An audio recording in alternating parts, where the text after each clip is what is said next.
Assalamualaikum warahmatullahi wabarakatuh. Perkenalkan, nama saya Nikita Sigita Kansa, absen 25 dari kelas 11 IPA 2. Kali ini saya akan mempresentasikan tentang biografi dan ide-ide pembaharuan Al-Tahtawi. Simak videonya ya. Biografi Al-Tahtawi. Al-Tahtawi nama lengkapnya adalah Rofa'ah bin Badawi Al-Tahtawi, lahir di kota Tahta atau di dataran tinggi Mesir pada masa pemerintahan Muhammad Ali, yaitu pada tahun 1802 Masehi. Orang tuanya dari kaum bangsawan tetapi sedikit pengalaman, namun keluarganya yang tradisi keagamanya kuat itu menjadikan Al-Tahtawi tekun mempelajari Al-Quran sejak kecil. Ketika dewasa berumur 16 tahun, ia berangkat ke Kairo untuk belajar di Al-Azhar, di bawah pengawasan atau bimbingan Syekh Hasan Al-Attar.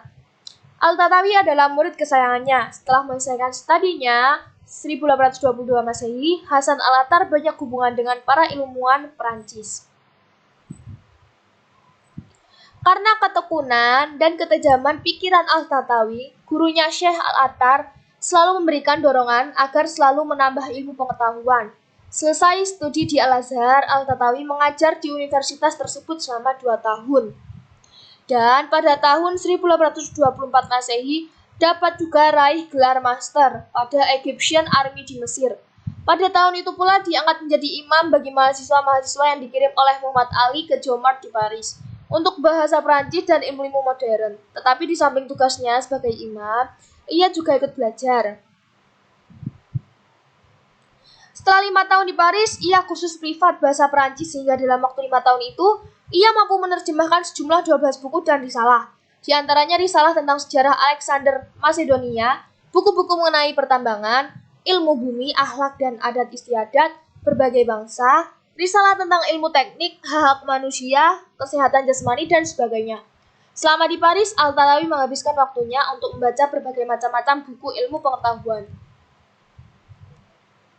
Sekembalinya dari Paris pada tahun 1832 Masehi ke Mesir, ia diangkat sebagai penerjemah dan sebagai guru besar pada sekolah kedokteran Prancis di Kairo.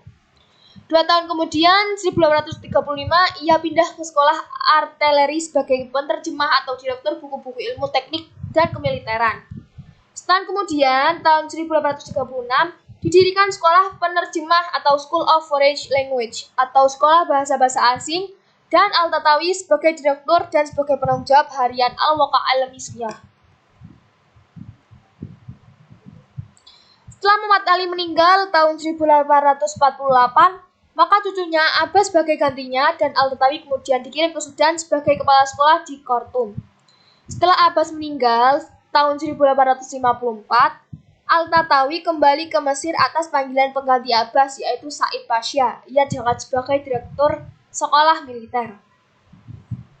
Pada tahun 1863 Masehi di Mesir dibentuk suatu badan yang bertugas menerjemahkan undang-undang Perancis dan bermarkas di kantor yang namanya Translation Office, dan Al-Tahtawi menerbitkan majalah Raudatul Madaris untuk Ministry of Education.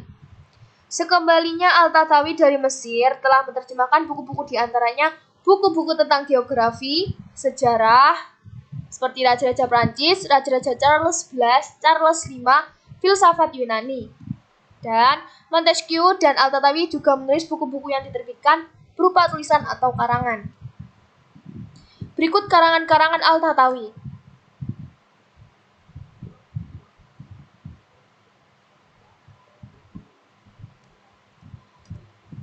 Ide-ide pembaharuan Al-Tahtawi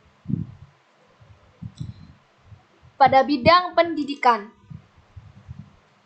Pemikiran Al-Tahtawi mengenai pendidikan ada 2 pokok yang dinilai. Pertama, pendidikan yang bersifat universal dan emansipasi wanita. Dan yang kedua, mengenai pendidikan bangsa.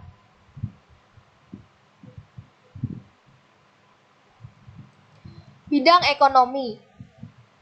Menurut Al-Tahtawi, ekonomi Mesir tergantung pada pertanian. Ia memuji usaha dijalankan Muhammad Ali dalam lapangan ini.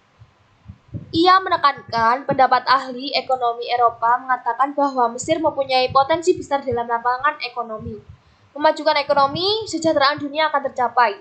Hal ini adalah baru karena tradisi dalam Islam untuk mementingkan kehidupan dunia. Al-Tahtawi menekankan bahwa pembangunan perekonomian Mesir diawali dengan kepedulian seluruh bangsa Mesir, sedangkan kunci adalah pendidikan yang akan menghasilkan tenaga ahli terampil dalam masyarakat. Beberapa ide yang dikembangkan Al-Tahtawi mengenai bidang ekonomi termuat dalam karya tulisannya Kitab Tahlis Al-Ibris ila Talkhis Baris. Bidang kesejahteraan. Kemajuan suatu negara ditandai meratanya kesejahteraan rakyat dan juga meningkatkan kegiatan perekonomian sehingga stabilitas negara dapat dicapai. Sebagaimana diungkapkan oleh Tahtawi dalam bukunya Manahij, bahwa manusia pada dasarnya mempunyai dua tujuan, yaitu menjalankan perintah Tuhan dan menjalankan kesejahteraan di dunia sebagaimana yang dicapai oleh bangsa Eropa modern.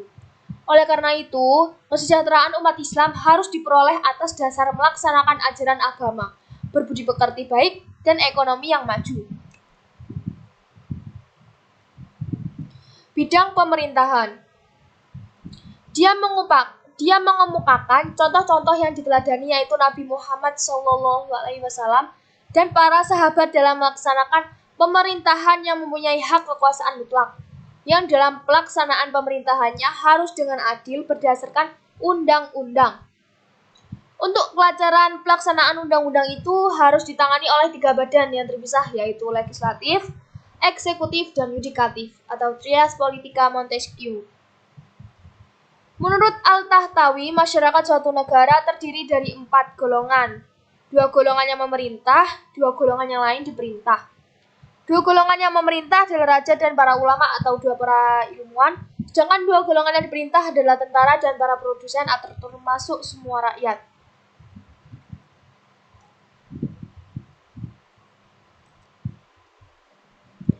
Golongan yang diperintah rakyat ini harus patuh dan setia kepada pemerintah.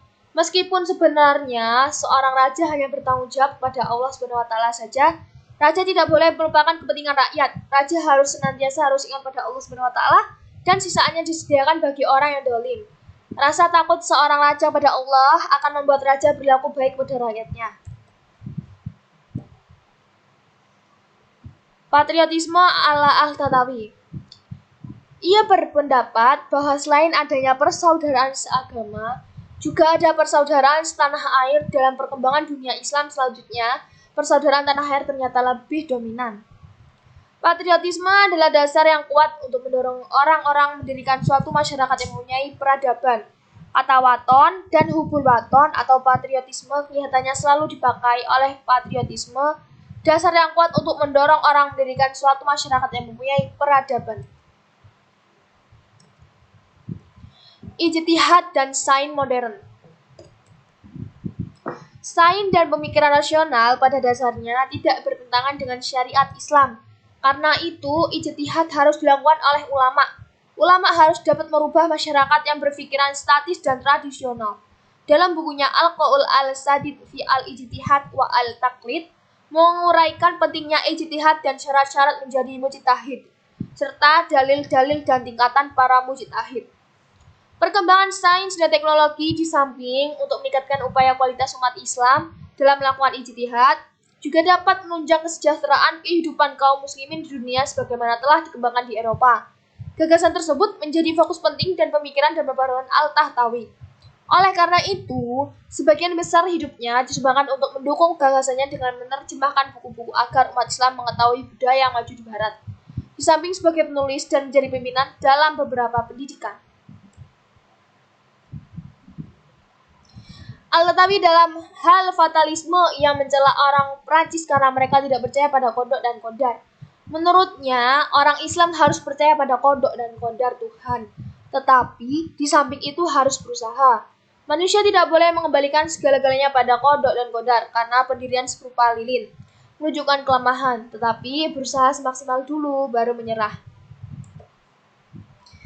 Sekian yang dapat saya sampaikan. Terima kasih sebelumnya, mohon maaf bila ada kesalahan kata. Wabillahi taufiq wal hidayah. Wassalamualaikum warahmatullahi wabarakatuh.